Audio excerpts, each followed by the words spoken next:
Yo, what's up mga kulot? So, pupunta nga pala tayo ng Tagumpay office sa Angkas para kumuha ulit ng panibagong Angkas ID. Yan.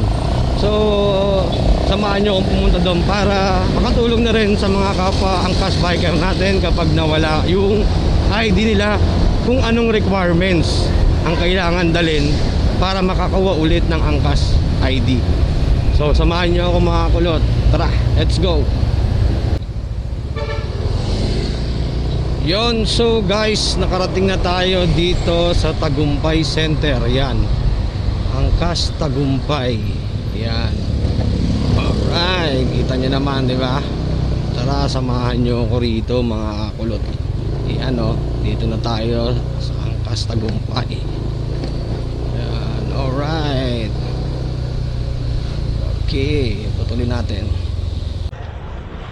So what's up mga kulot? So andito na ako ngayon sa Tagumpay Center office sa may Angkas para kumuha ng ID. So kung magmumula ka sa labas, dito ka na ngayon diretso. Yan mga kulot, dito ka na pupunta kung kukuha ka ng ID or nawawala yung ID mo.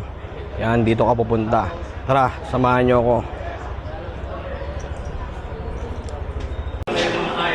Yon, what's up mga kulot? So dito tayo pupunta para magpa-verify ng ID natin dahil nga nawala. Okay, let's go. Ganda nga po sir.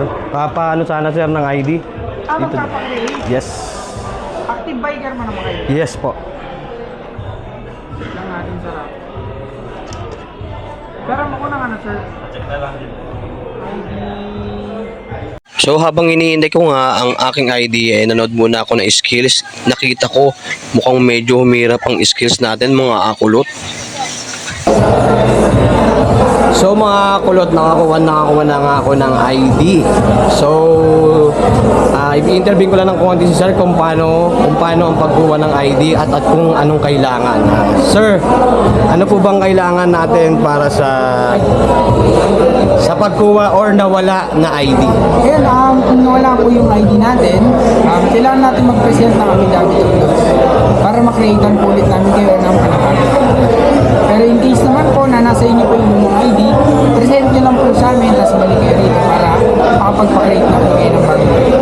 Sir, regarding sa kung may bayad ba or saan ibabawas? Ayun, yung payment natin, kung isa po kayo active biker pa, through tama po yung payment. 80 pesos lang po ang ibabawas natin. Pero kung suspended po kayo, kaya deactivated na biker, kailangan po ninyo mag-payment sa cashier natin. Ang 80 pesos lang. Yan. Okay. Sir, maraming salamat. Sige sir, thank you sir. Salamat po. Thank you.